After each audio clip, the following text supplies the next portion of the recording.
Yes. Okay, well, I was talking to you before we got on, and again, I don't want to call these rules or, preferences, whatever they are. I'm going to talk to you, and there's going to be times where I'm going to ask you questions that only require a yes or no. I promise you will get the opportunity to express or explain, but it won't be during the time I'm asking a specific or direct question. If you can adhere to that, I think this will go smoothly. And thank you for trusting me with, anything that we discuss, that we're going to document or air. As you well know, my reason for doing this, first of all, is therapy for me. Just so happen, other people can learn from it. But it's therapy for me because I really have been bitten by the bug or drank the Kool-Aid that there's an answer to every question and there's a solution to every problem if we are willing to be truly real with what is real. Thoughts inside of our head, preferences, beliefs, all those things start to cloud the water when we're trying to resolve any kind of conflict. But if we can stay engaged long enough, we can really get to the bottom. And whether we accept it or not is part two of the rest of that. So I just wanted to say that to make sure that if we're going to engage in a conversation, that we have to be okay with what we discover along the way, even if it's hard to discuss, because it's painful to work out and eat right and lose weight, but the results are astonishing, if I can be such. So I like to use weight loss examples because it's directly a part of, who I am. I really am sold on fitness, and, I just wanted to use that as an example. So how's everything else going? It's going good. 100% everything you said. And in terms of trusting you, one thing I've discovered, not that I just heard about it, but one thing I've learned in the past year is that there's definitely wisdom in multitude of counsel, and that people do perish, and they perish in really bad ways by not seeking counsel and by lacking knowledge. So, I consider you somebody that, has a way with the way you think and analyze things, and that's why I wanted to bring it to you. But yeah, thank you for even entertaining the idea of dissecting this with me. Good evening and welcome to the swimming pool. This is a special edition because, like some of my live broadcasts, I do pre-record them, and this one is pre-recorded. I want you to know that as a viewer on Wednesday nights that I am always live. However, some of my content is pre-recorded. This portion is, and I'm actually saying that because once I was watching a broadcast and I was trying to correspond, only to find out later that it was what I called reheated soup or leftovers, that one of the people that I follow actually just was not either available on that particular evening and just wanted to do what they call a rerun. Nothing wrong with that. But if I'm doing a rerun, I want people to know that, okay, it's a rerun. I am not actually in the studio doing it. So this part of the segment is that, and I'm going to go to the phone. I have a guest that's going to be standing by, and we're going to talk about something rather interesting. So thank you in advance for your thoughts and your prayers, your well wishes, and your support. Okay? So let's go to the phone and see what we get. So are you at a place now where we can move on? Yeah. Okay. Well, I was talking to you before we got on, and again, I don't want to call these rules or, preferences, whatever they are. I'm going to talk to you, and there's going to be times where I'm going to ask you questions that only require a yes or no. I promise you will get the opportunity to express or explain, but it won't be during the time I'm asking a specific or direct question. If you can adhere to that, I think this will go smoothly. And thank you for trusting me with, anything that we discuss, that we're going to document or air. As you well know, my reason for doing this, first of all, is therapy for me. Just so happen, other people can learn from it. But it's therapy for me because I really have been bitten by the bug or drank the Kool-Aid that there's an answer to every question and there's a solution to every problem if we are willing to be truly what is real. Thoughts inside of our head, preferences, beliefs, all those things start to cloud the water when we're trying to resolve any kind of conflict.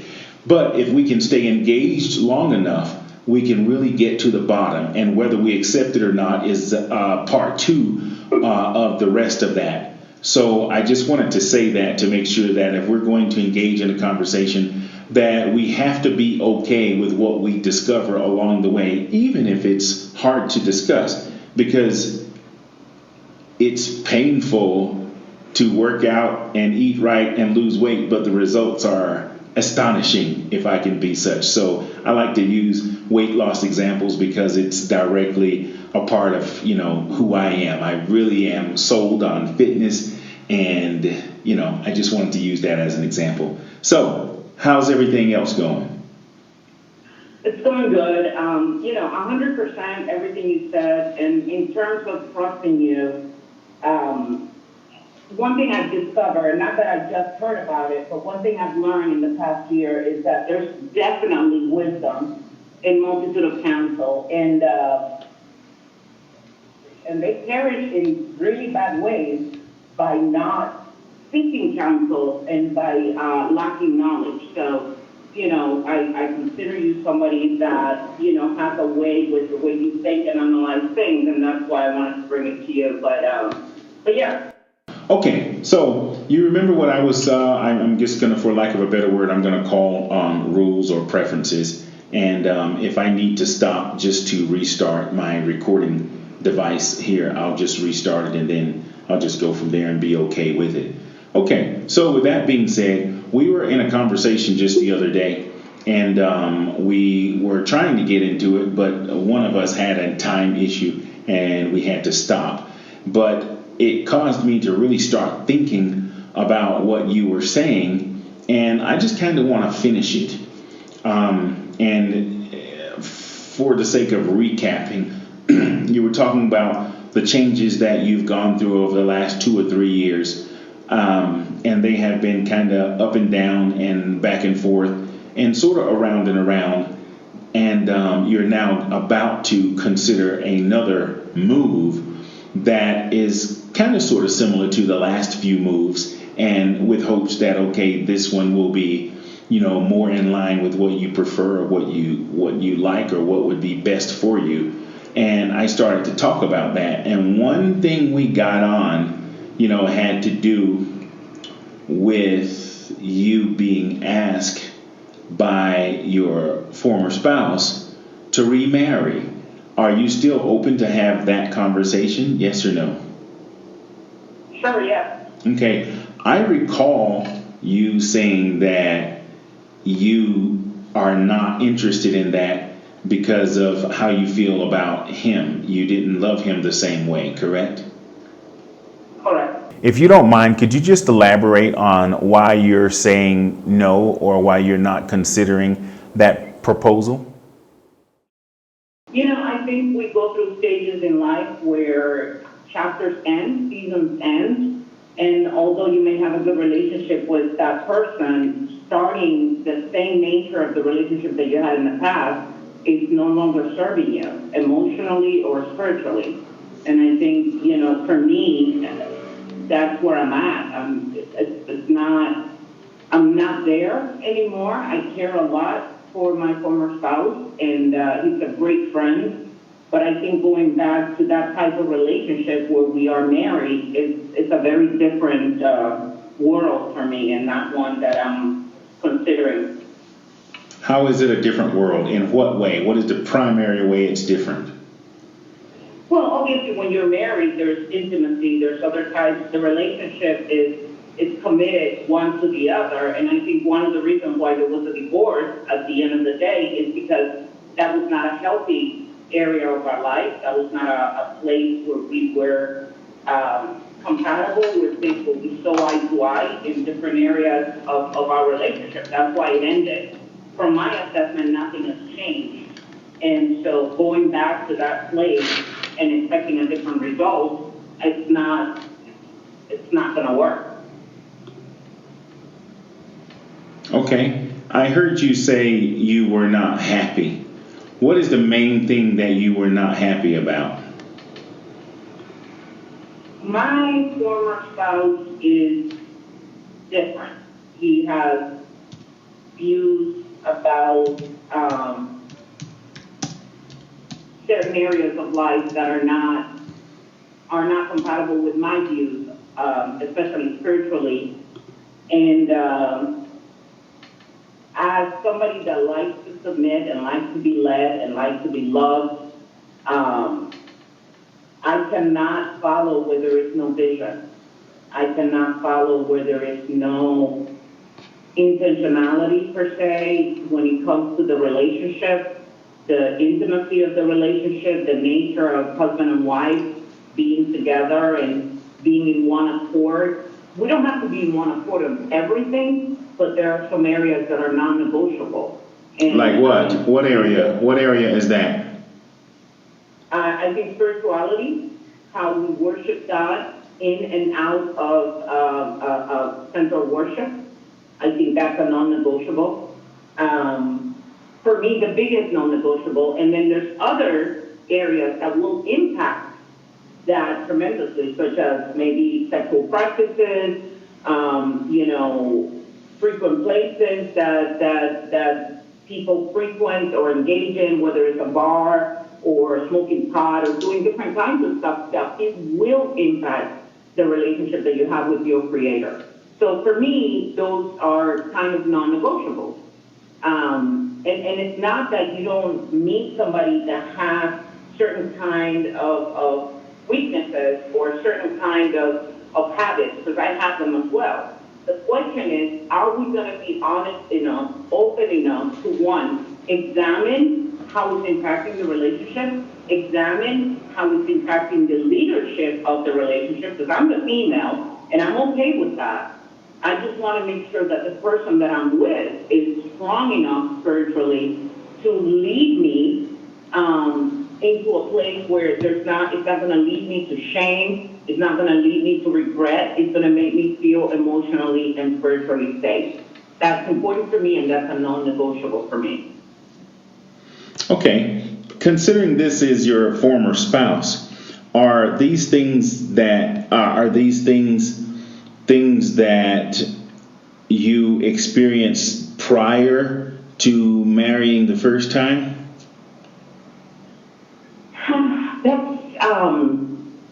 That's an interesting question. I'm going to tell you why. Well, if you can just tell me yes or no first. My question is, so at one time you were okay with these things, because people usually don't change and they're who they are. So at one time before you were married and even after you were married, you were okay with how this person was? No? No, not at all. You were okay or you were not? I was not. A lot of these things didn't come out until after the marriage. Okay. What is the main thing that attracted you to this person? Humble, good provider, gentle approach, very giving, very kind. Those were qualities for me that were important. Good listener. Those were some of the qualities that attracted me to him.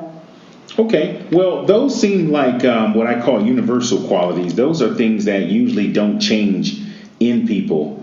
So are you saying this person don't have those qualities now, yes or no? No. They don't? I'm saying that. No, they do have these qualities now, yes or no? Yes. Okay. So those are the things, that's what attracted you initially, and they still have those qualities now. That is correct. Okay. So your primary reason for saying no to the reproposal is what? One sentence, if you can. Other qualities have come up in a period of 18 years that are not healthy for me to be a part of. You said other qualities? Other qualities. Well, quality is something good. Well, characteristics then? Okay, what is the main one? So you're saying over the years, what attracted you to these person? You named these things. You said they were a good provider, good listener, they were humble, they were stable, where they were a good provider, all those things that were good. And you said they are those things now, but you're saying there are other characteristics that just appeared over the last 18 years that are causing you to say no. What is the primary characteristic you're talking about? Lack of spiritual growth is one. Lack of spiritual growth? Right. Okay, what's another one? Emotional protection. I don't feel protected emotionally by that individual. I don't feel protected emotionally or spiritually. How does someone else protect your emotions and your spirituality? Just one sentence. How is someone else, first of all, responsible for your emotional growth and your spirituality? How does someone else become involved with your spirituality? Well, I don't think it's somebody else responsible, but I do believe that when it comes to marriage, we are accountable to keep each other safe in a safe environment. So if I don't feel that I have somebody that is protecting me in that way and that we're actually engaging, or I feel in some way that I have to do some people-pleasing behavior in order to please my spouse, and those behaviors cause me to not be emotionally safe or spiritually safe. Give me an example. Give me an example of that. Sexual practices, for example. Hold on a second. You just went from spiritual protection to sexual preference. I'm trying to stay focused. We're talking about, you said you don't feel protected spiritually or emotionally. I want an example, first of all, of how someone else is responsible for your spiritual protection or your spiritual growth, and how is someone else. And then give me an example. How can we make other people responsible for our spiritual growth? I am not saying responsible. I am saying that husband and wife have to be in one accord, right? So we build each other up, and spirituality should be the first role for a man to lead the home. So if this is somebody that is not engaged in going to church, that is not engaged in growing spiritually, that is not engaged in trying to teach the children on how to be more spiritual and more accountable to God, then everything else, including sexuality, sexual practices, and other things that are part of the marriage, will suffer, will collapse. So is this person a heathen, yes or no? No. Does this person believe that there is a God, yes or no? Yes. Is this person trustworthy and loyal? No.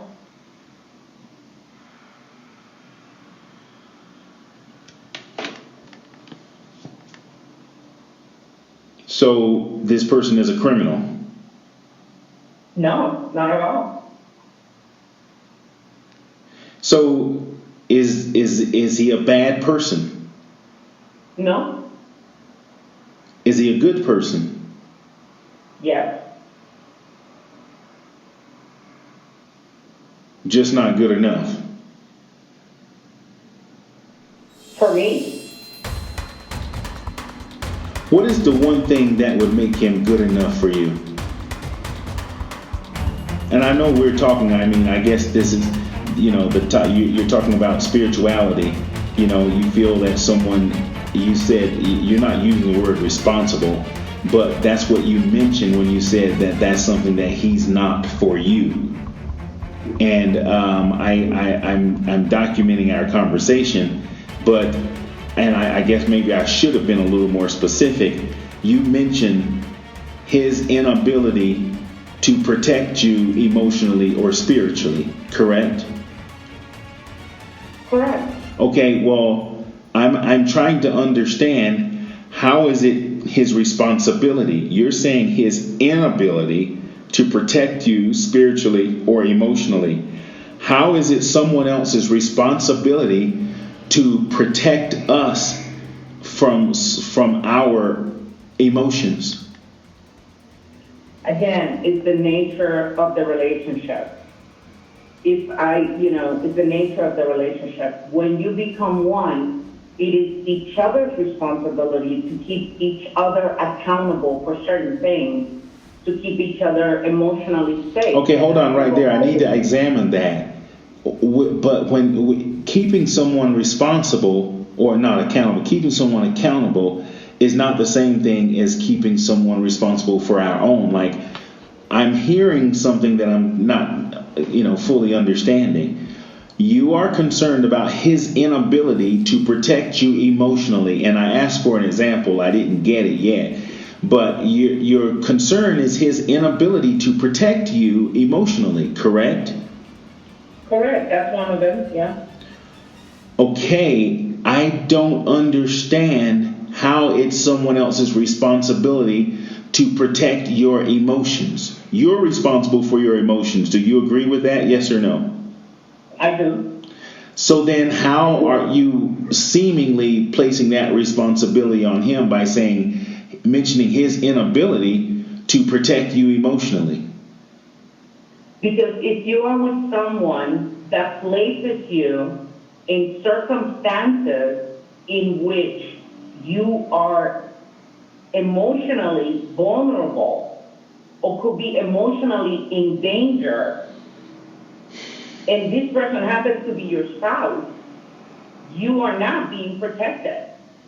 As a wife, you are to, at least the way I see it, you are to follow your partner and your spouse, and even vice versa. There are ways. Okay, hold on. When you said you are probably, if your spouse is the leader and you agree to follow your spouse, you do follow your spouse, but not into a hole.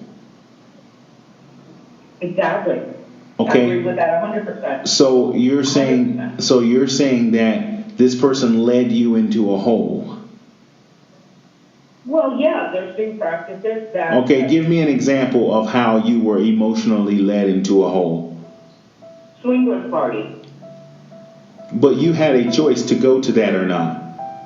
I absolutely did. Okay, so then they didn't lead you. You just decided to go along with it. You could have easily said, and you still can to this day, say, okay,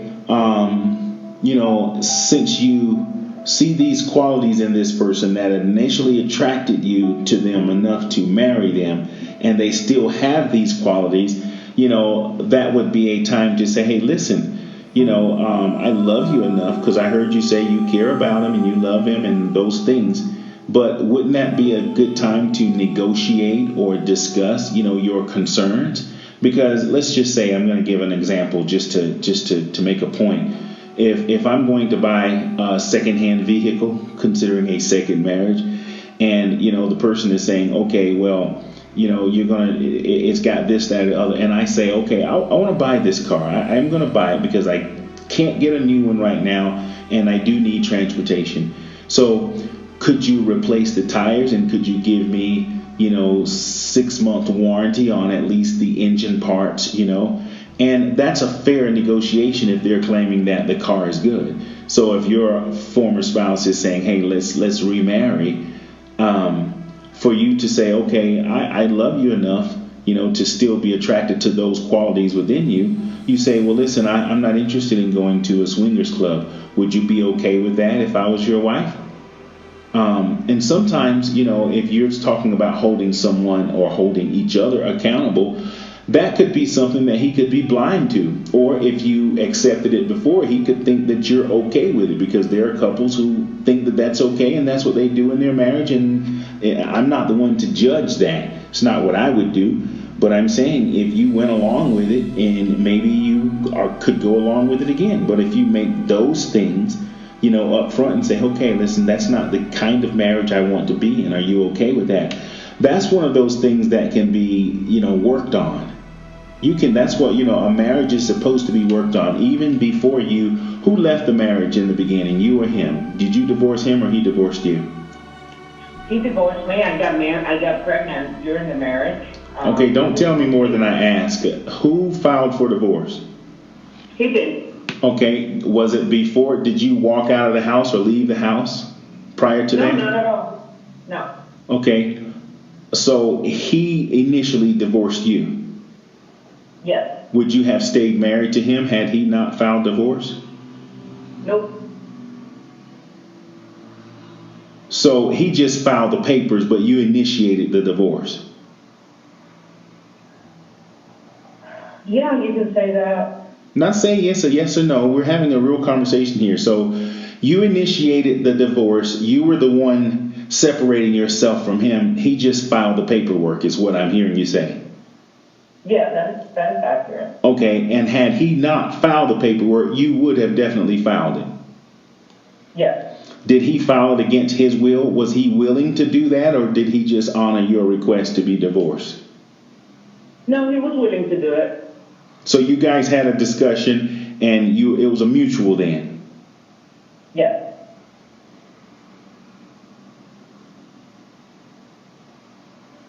Okay. So now that you've been divorced, you're still interacting, you're still good friends, and he wants to remarry again, and you don't. Your primary reason, once again, is what? There is no love for a marital relationship. From him or for you? Because if he's asking you to remarry him, I don't think he would agree with that. Right. No, definitely for me. I think he's being honest and saying he wants to spend the rest of his life with me.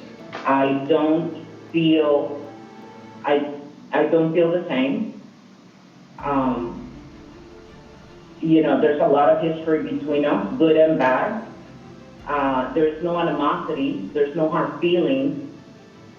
But again, and this is an illustration that you've used in the past, you can't keep doing the same thing and expecting different results. But you said, hold on, I need clarity. You're saying there's no hard feelings or no animosity, but you don't feel enough to accept his proposal. Correct. Okay, you mentioned some things about his character a few minutes ago. You said he was humble, he was stable, he was a good provider, he was a good listener, all those things. Do you think, he would continue to be those things if you were married to him? Oh, yeah, absolutely. You mentioned the other day that the relationship, if you were to spend more time with him or remarry him, was convenient for you, correct? Yes, no doubt. Okay, so you've got a man who is stable or, who's humble, who's a good provider, and who would provide for you and physically protect you, but just so happen he can't be accountable for your emotions or your spiritual growth. And those other things that a marriage is built on, being a good provider, being a person of accountability and stability, and you're even saying that it would be convenient for you, you're saying no because of how you feel. You don't love him the same way. Is that what I'm hearing? I don't feel emotionally or spiritually. Right. That means you don't love him is what you're saying. Your love for him is not strong enough for you to remarry. Correct. Okay, I get that. And I appreciate you, going through this with me.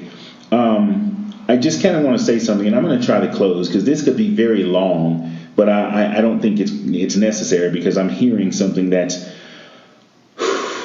I guess not necessarily proving a point, but it's giving me clarity on what I'm hearing. You have a man that loves you, likes you, cares for you, can and will provide for you. He's humble and he's pretty much stable. You just don't feel a certain way about him, and I get that. And the one thing you mentioned had to do with his inability to nurture your emotions and or your spiritual growth. your emotions is personal. You're responsible for that yourself. Your spiritual growth is between you and God, and you're responsible for that. If you don't want to participate in things like that, things that you participated in before, those things can definitely be negotiated, or probably should not have been, initiated in the beginning. And if someone loves you and you are able to find stability, now we're going to go into, another area. I was saying we're going to stop the conversation, but I want to go into just take a different turn right now. You have a daughter. I do. And if your former spouse loves you, he loves your daughter too, correct? Very much so, yes. Do you think the environment around him is good for your daughter or not good for your daughter? It's good. It's good. Okay. So the one word you used when we talked the other day, which is bringing me to this point, is convenient.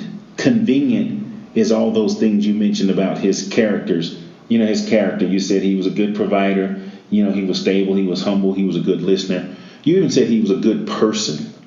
He just doesn't cater to things that are more personal to you, that you need, that I'm just going to go on record saying that you are primarily responsible for. It's like you're making someone else responsible for what you are primarily responsible for. And those are the two things you mentioned. I can only imagine there are more, but we're talking about the two things that came out first, your emotions and your spirituality. Okay, maybe he's not a preacher with a collar on and in the pulpit and just doing everything that, a saint would do. And maybe he's not catering to and or nurturing your emotions maybe the way you would want them. But you have agreed that he is a good person. He's a good man. He's good for your daughter. And he's stable. Over the past couple of years or 3 years or so, you've been bouncing around to several different places doing different things, which is what we all do. I've done it, and sometimes I may have to do it again. But this person has been stable. Have they lived at the same place for the last 3 or 4 years? Yes or no? Yes. This person is offering you what is good and best for your daughter first and for you, which is stability and convenience. But you're saying no, and your primary reason has to do with your feelings and your his inability to nurture your emotions and your spiritual growth. I want you to take a look at the big picture there, in that you are denying something that's good for you, that's best for your daughter, and overall good for you. I'm just going to say that.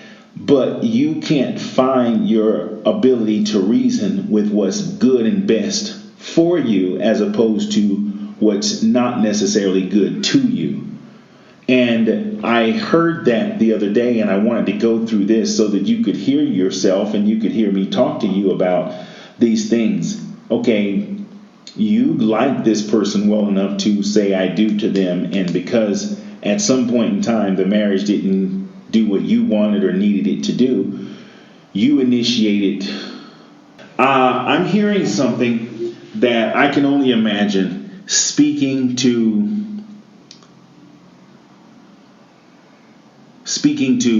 your ex-husband.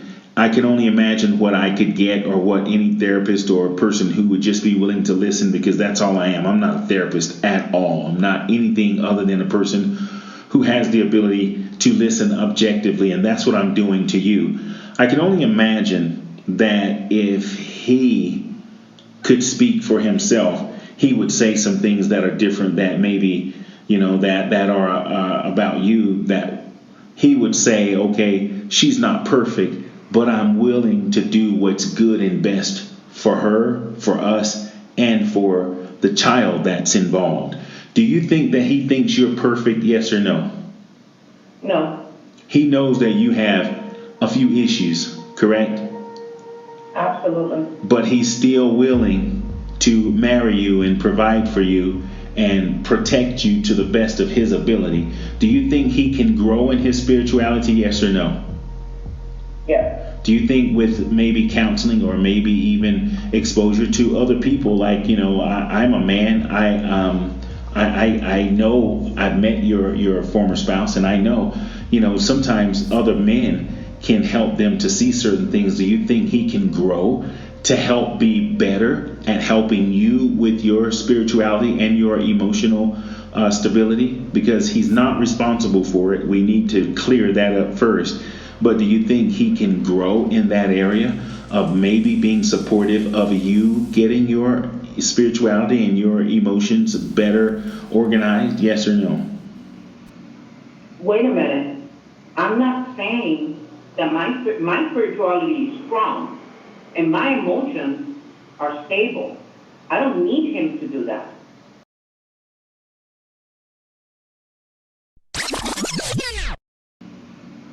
Wait a minute. I'm not saying that my spirituality is strong and my emotions are stable. I don't need him to do that. I need him not to throw me off that. I know who I am in God, and I'm stable enough. I may need to take meds, but I'm stable enough. But I cannot live with somebody that will trigger that or that will not create a safe environment for me to continue to flourish in that environment. Okay, slow down. I hear that. I'm asking you, do you think he has the ability to work on that and become better at it? Yes or no? Yep, he does. Okay, hold on a second. I heard you say something that seems contradictory. You said that your spirituality and your emotion is rock solid. No one can trigger anything or throw you off if you're that solid. If you're that solid, as a matter of fact, you're being so solid, as you say, you might even be able to assist him instead of looking for him to not throw you off. Of course, I think I understand what you're saying, but I'm trying to look at the biggest and the bigger picture here of a position. Okay, your life's path took you to a place of meeting this person and having enough interactions with them to accept their hand in marriage, but then it got heated for whatever reason, and either you didn't know how to or you didn't choose to work through it. And now you're out, and this person, after everything that you've gone through, 18 years later or however long, they're still saying that they love you enough to say, I will still accept you with your shortcomings.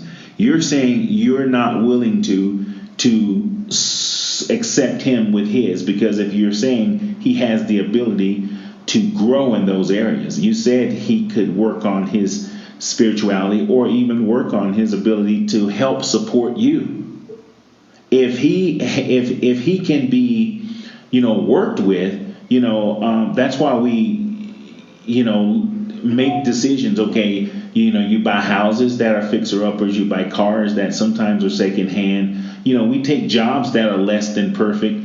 We do a lot of things. We buy clothes sometimes that don't always fit. Might be a little too tight, but we will make compromises. But something as, important as choosing a spouse or accepting a spouse or re-accepting a spouse, we can't find a way to say, I think I can make this work. And right in the middle of having this conversation, if you tried and if you really wanted to, and if you put your feelings aside, which is what we're dealing with, could you make this work if you wanted to? Yes or no? No. What is the main reason you could not? It's been 26 years, brother. I know, but tell me the main reason that you could not if you wanted to and you put forth the effort. What is the main reason? I cannot change him. Okay, stop for a second. Okay, I need you to slow down. I'm looking for, when I ask you a question and you tell me something different, it's hard for me to follow. I'm talking about you. We're not supposed to change people anyway. We are supposed to work with people if we can, and if you can't, that's another story and another question. I'm asking you a specific and direct question. If you wanted to, could you? Yes or no? No. And now tell me the primary reason, one sentence, that you could not. I have not seen this person be open enough or honest enough, whether it's through therapy or even just one-on-one conversation, to discuss the areas of the relationship that need to be worked on for it to be a healthy environment for both of us. Okay, quick question. Just, you can't get inside of his head, but just answer this question for me. What is the reason you think he wants to remarry you? One sentence. What is the primary reason? It's emotionally convenient for him. Do you believe he loves you, yes or no? Yes. Do you believe he cares for you, yes or no? Yes. You just said already, I'm just asking you again. You're confident that he has the ability and will provide for you, correct? Yes. Okay, the primary reason you think he wants to remarry you is because of what? He is emotionally safe when I'm in his life. It's comfort, it's company. This is somebody that likes things to remain the same, status quo. And so it's a good arrangement for him. Is that not enough for you to use as a compromise? That's like a bargaining tool. If you know that you can bring that into his life, do you not think if you said, okay, listen, these are the things that I can do for you. This is what I need from you, these things that I can do for you, but this is what I'm going to need from you to say, okay, clearly I've got some emotional issues. I need a little more support in that. Clearly I've got some spiritual issues. We can all grow in our spirituality. So do you not think a serious conversation with someone who wants to be with you the rest of your life is worth having in saying, okay, listen, I hear you. I believe you can and will do this, will be, stable for me and my daughter. And I won't be bouncing around trying this and trying that and moving here and moving there and going these places and doing this. If you believe you can find, it's going to require some work from you too. If you're just waiting for this magical thing to happen so everything to be okay, even some good people, have things that are just not perfect. So if you have a bargaining tool, you've got some really good things on your side. A man that loves you enough to want to be with you, that can provide and will provide, that's, able. He's just got a few, blemishes that maybe if you're looking for that kind of support from him, you're saying he doesn't have the ability, or his inability to do these things for you. Maybe these are things that you can do for him, because one hand definitely washes the other. So if you seriously think about the big picture instead of focusing on just your emotions or how you feel, because this was about you didn't love him enough in the same way. But it's like this. If I'm going to buy a used car, I want a brand new Cadillac Escalade. But I can't necessarily get that today. So if I am presented with, let's just say, a Ford Expedition, with a few more miles on it, you know what I can do? I believe I can make that work and get out of what I want because I can't afford it. If he's in a place where he can't be all these things for you, you're in a place that maybe you can't be everything for him. But if you're the one, if the decision is on you, perhaps you can say, okay, considering I'm not perfect, maybe I can accept him in his imperfection. Okay, this is not, this expedition is not the Escalade that I want. And I don't want to walk. I do need transportation. You do need stability. You do need stable. You do need convenience. You do need those things. Those things are there for you. So maybe if you can put your feelings aside, or the fact that you don't love, person to a certain degree, maybe you can find a place of stability. I would rather have a roof over my head in the form of a shack than to just be out in the rain. Doesn't mean I can't. Wow.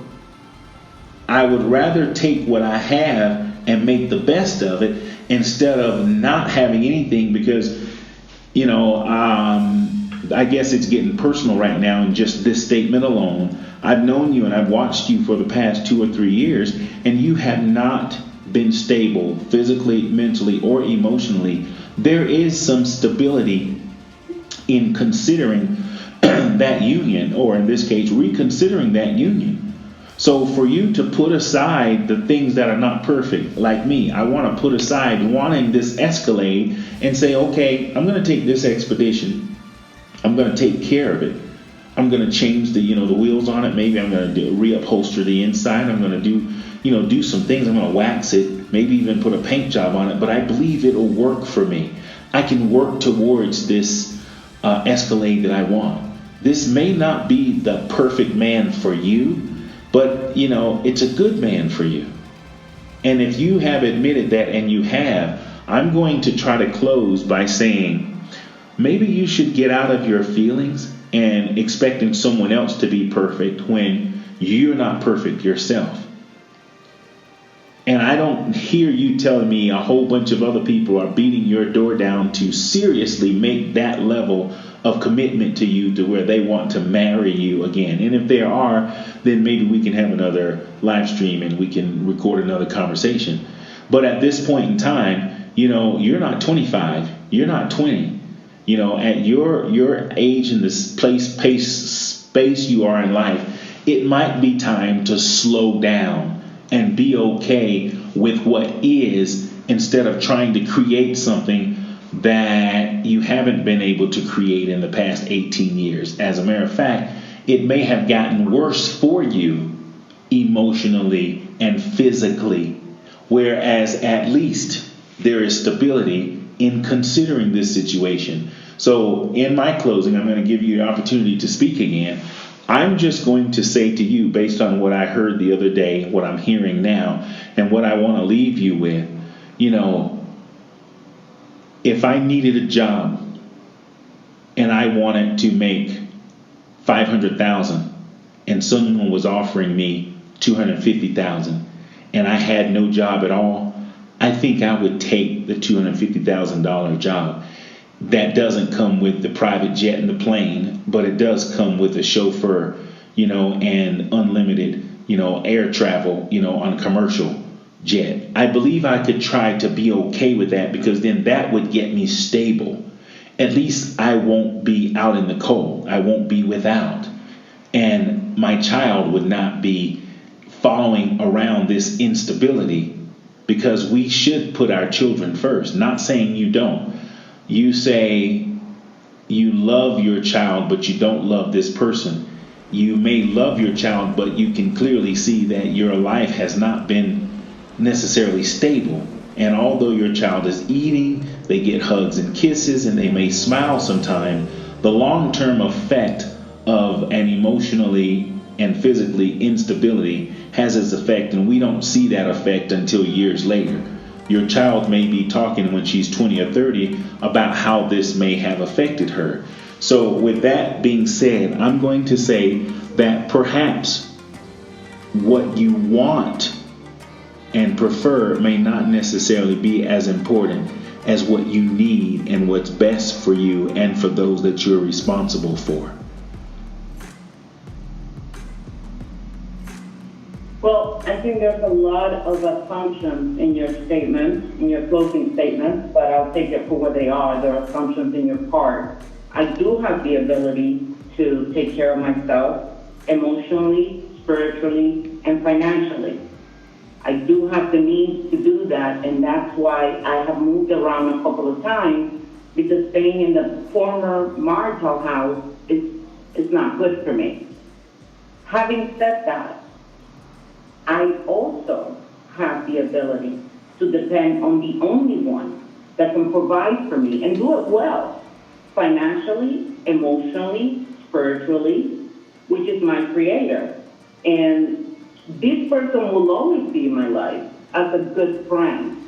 I am not transforming that relationship because I feel that I need to have a man by my side. If I ever remarry, not only to him or to anybody else, it has to be one out of love, out of commitment, out of the ability of thinking that this person is going to grow with me emotionally and spiritually. I'm not going backwards. That's not what I'm about to do. And, I love how you presented and packaged this, because you take me places and it makes me feel many things.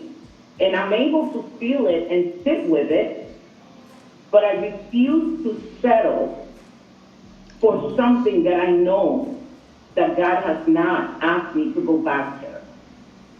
Daniel in the Bible said, listen, you all can have cake and wine and all of this. As for me, I am going to stay strong with this diet and eat the way God asked me to eat. You go ahead and live your life. But I will be stronger and healthier at the end if I don't partake of your dietary requirements. That's where I'm at. Okay. I'm okay with being there. Yeah. Well, okay. So, in other words, you're happy right now. I am. It's not about feeling. It's about knowledge. So I'm looking for a yes or no question. You're trying to give me another long and drawn out. So right now you're happy, yes or no? Of course I'm happy. I am very happy because I can make an intelligent decision based on facts. I'm not asking you why and because. If you are happy, that's all I want to hear. If you are happy and you're content with where you are, then that's what I need to hear you say. So you're happy. I am. Okay. Then on that note, I'm going to go ahead and move forward. Thank you for your time. If there's anything you want to ask me or anything more you want to say, I've heard quite a bit, and there's a whole lot more I guess I could go into, but I think I've gotten enough, and I'm going to be okay with what I've gotten. I really appreciate you. Hopefully we can go back to being cool. This was a sidebar for you and me, and thank you again for trusting me with what seemed to be vulnerability. And you did say in the beginning you were looking for input. You even used the word help. But based on what you just said, you don't need any help. You're happy. You're content. You're in a good place. No, that's not it at all. I mean, talking things out let you realize where you're at. And it's not that I don't need help or that I don't have a heart's desire to be married with a man that is a certain way and does certain things. That's not it. Being happy is being content with where you are at in the stage in which you are at. Can I use more? Can I use feedback? Can I use advice? Yeah, that's why I reach out to you, because I know you think of things differently. But you also want to take it to that place that, it's your feeling. No, it has nothing to do with feelings. Actually, if I were to follow my feelings, I will marry him in a heartbeat. Actually, if I were to follow my feelings, I will marry him in a heartbeat.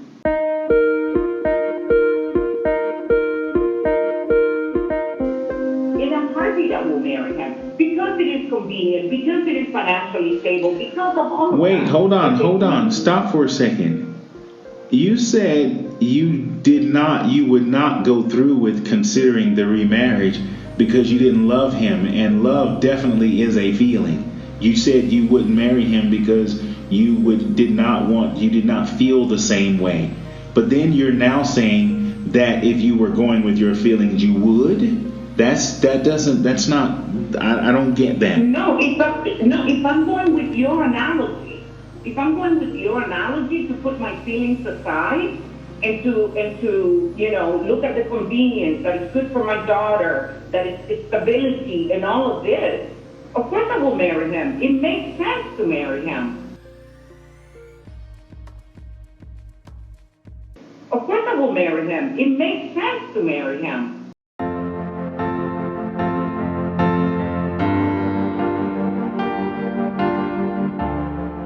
But I don't feel that way. Okay, hold on a second. Hold on.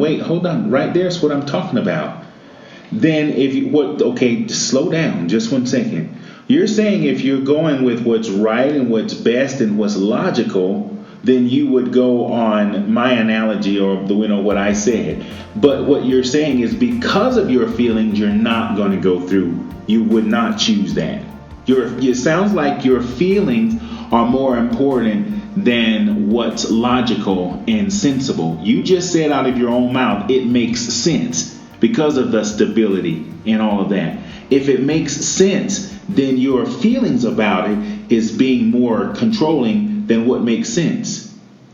No, I'm being authentic, and I'm looking at the history and how it impacts me and how the marriage impacted me emotionally and spiritually during the past.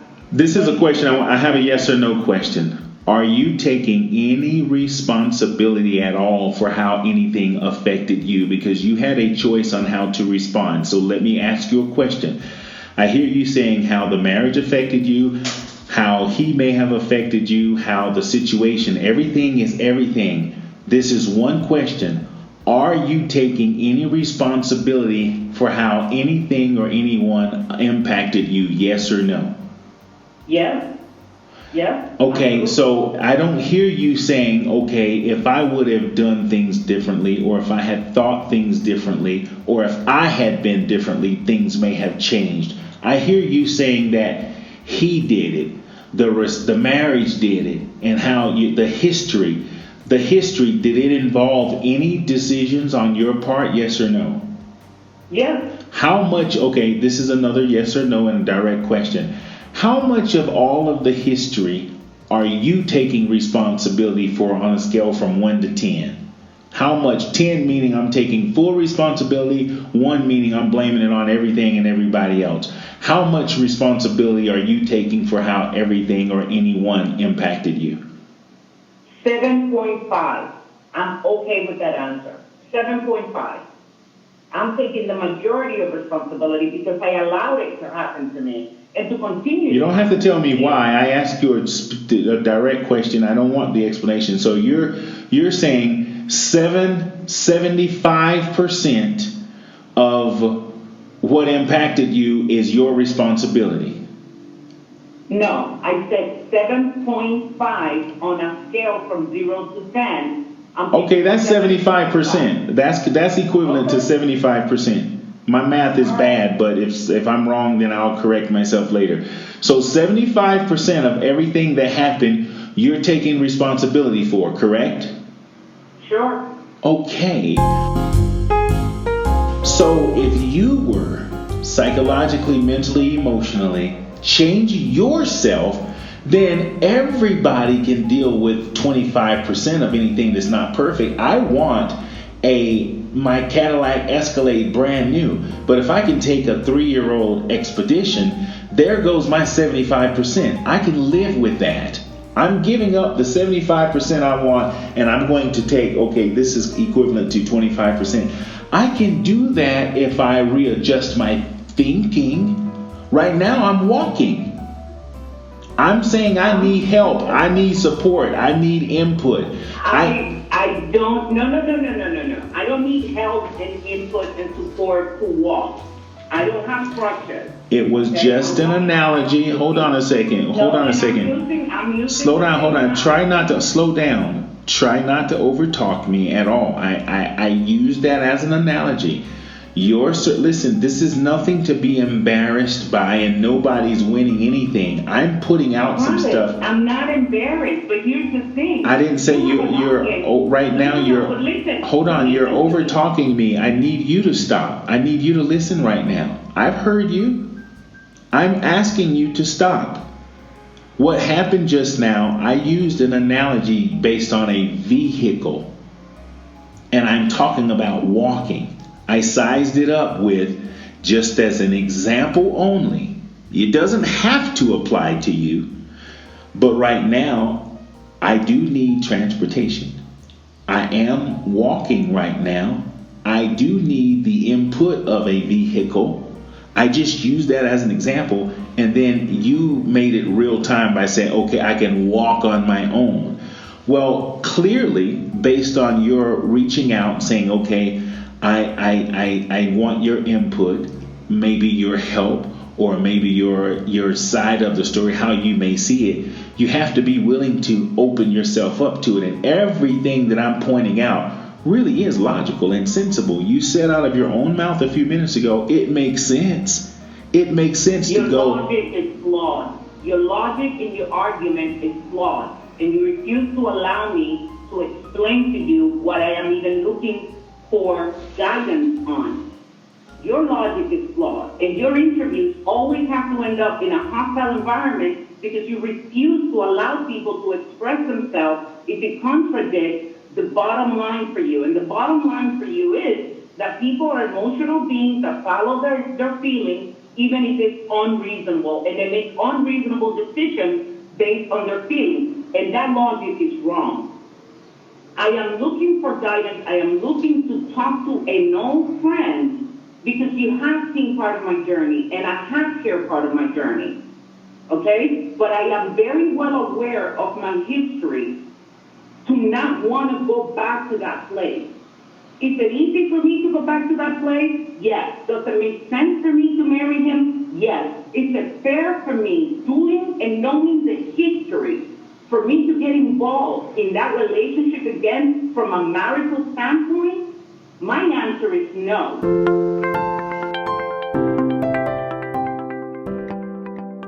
Is it easy for me to go back to that place? Yes. Does it make sense for me to marry him? Yes. Is it fair for me, doing and knowing the history, for me to get involved in that relationship again from a marital standpoint?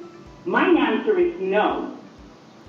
You're looking at it, you're listening to it, and you say, well, yeah, it makes sense. Put your feelings aside and work it out. I cannot. Okay, I would like to interject in my own conversation, please.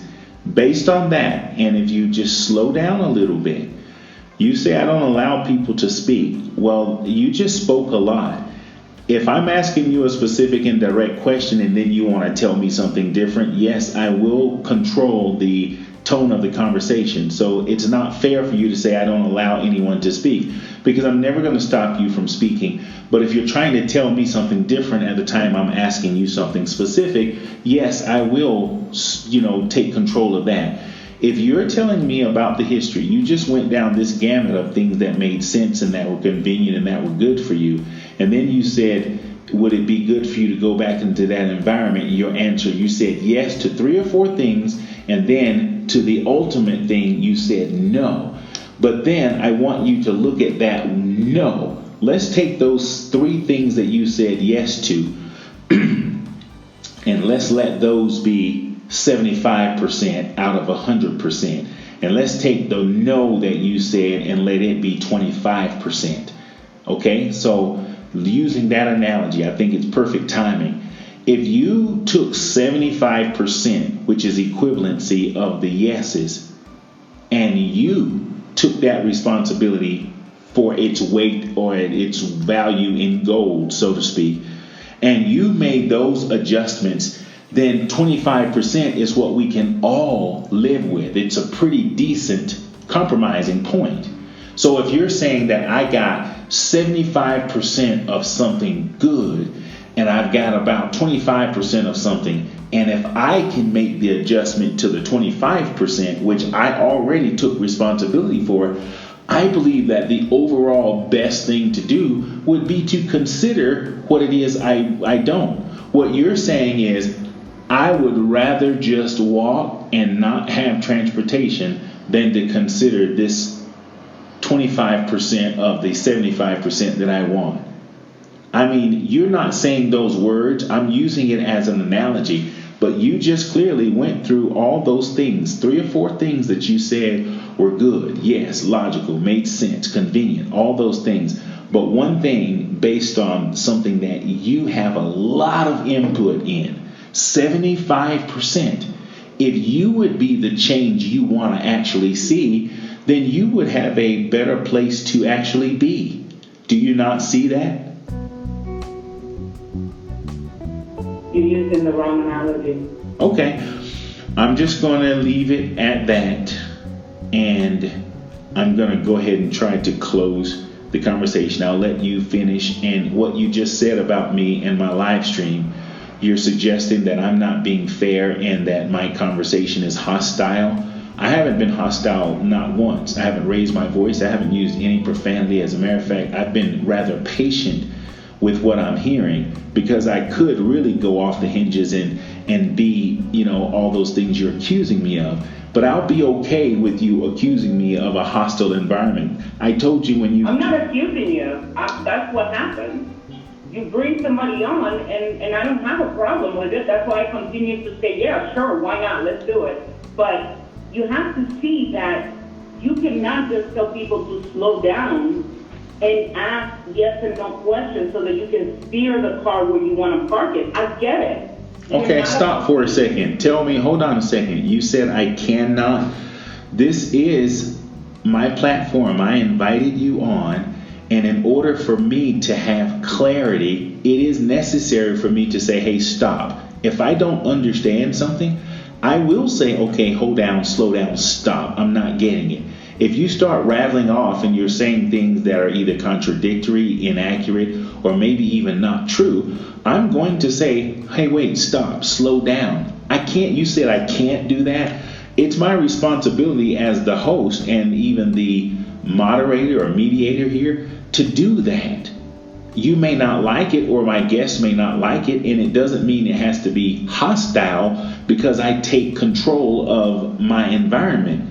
This is an environment that I must take control over, and if I've got an audience, someone listening, I don't want them to be confused. You've said quite a few things that I feel were contradictory and confusing. And when I say stop, it's not to be disrespectful or hostile to you. It's for clarity. So for you to make that accusation and say, okay, it's what happens. I understand that everybody's not going to be happy, about my style of communication, and that's fine. I'm asking you to forgive me if you feel I've wronged you in any kind of way. It's not at all. Not at all. I think this is when your magic happens.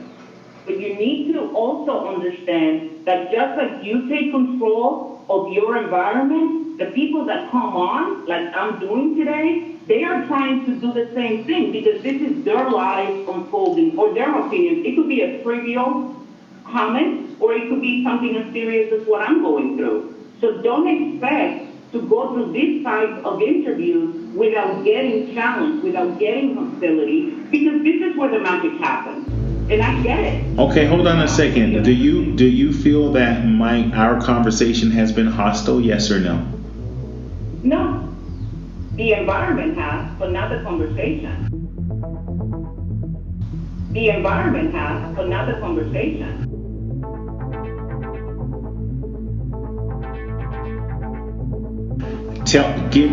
Hold on, slow down, Jesus, please.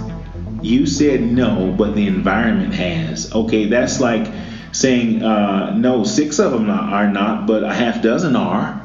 Okay, I'm not sure I understand you. Has my conversation with you been hostile, yes or no? No, the answer is no. Okay, then I don't know what you mean by the environment has been. May I explain it? I am waiting for you to do that. Fantastic. So, I live in a place where we have a lot of hurricanes. And 2 people can be walking at a park, and the wind can be coming so strong that will push your body. You could be holding hands, and it's pushing you because the wind is so that the environment can be tumultuous, can be hostile. Is the conversation hostile? No. I'm giving you my opinion, you're giving me your opinion, you're telling me to look at it that way. I'm telling you, no, I don't want to look at it that way. This is what I've done, this is my history, and we keep going back and forth. Is that hostile? For me, no. I would have hung up the phone if I felt offended or unheard. But I want to bring to your attention that when you have these conversations and these interviews, and I'm doing it for you, but I'm more doing it for your audience. Because it's the same thing. Hold on, slow down, hold on, let me understand. And it's okay, because this is where the magic happens. We will continue to disagree. You will need to slow people down. They will need to feel validated by over-talking you and sharing their point of view, because it's their life, it's their opinion. You want to call it feelings, emotions, that's okay, but that's what makes us who we are. So you cannot separate the one from the other. You have said more than once, you said, I need stability, emotional stability, physical stability. I need a car, I don't have a car. Marriage it's a vehicle to get places in life. Okay? If I don't want to get in the car with somebody that I don't think is going to take me to the final destination that my Creator made for me, I am not going to get in that car. I'll get my own car. At the end of the day, if I ever choose to unite my life that way again with another human being, there's some non-negotiables. And what I am saying is that in my life with this particular individual, those non-negotiables have been violated over and over and over. Am I taking responsibility? 100%. That's how I know I shouldn't go back. Because I allowed it to happen. I got in the car and I went as far as I could go. So in order for me to keep my sanity, my spirituality, and my mental health stability, I need to stay away from that type of relationship with that particular individual. That's all I'm saying. And when I come to you, I am looking for feedback. I am looking for guidance. I am looking for you to help me analyze it because, yes, you know this person, and you know how this person treats me and how great this person is. I'm not trying to feel justified for not doing it or for doing it. Even as I speak to you, I am expressing myself in a way that I've never had, and it's good for me to be able to say these words out loud because it only empowers my decision. And that's the process, and that's the magic of it. Whether it makes sense or not, what we decide to do, you have to feel some sort of conviction for why you're doing it, whether it's right or wrong. And I think this conversation has given me this conviction. I think I'm doing the right thing by saying no.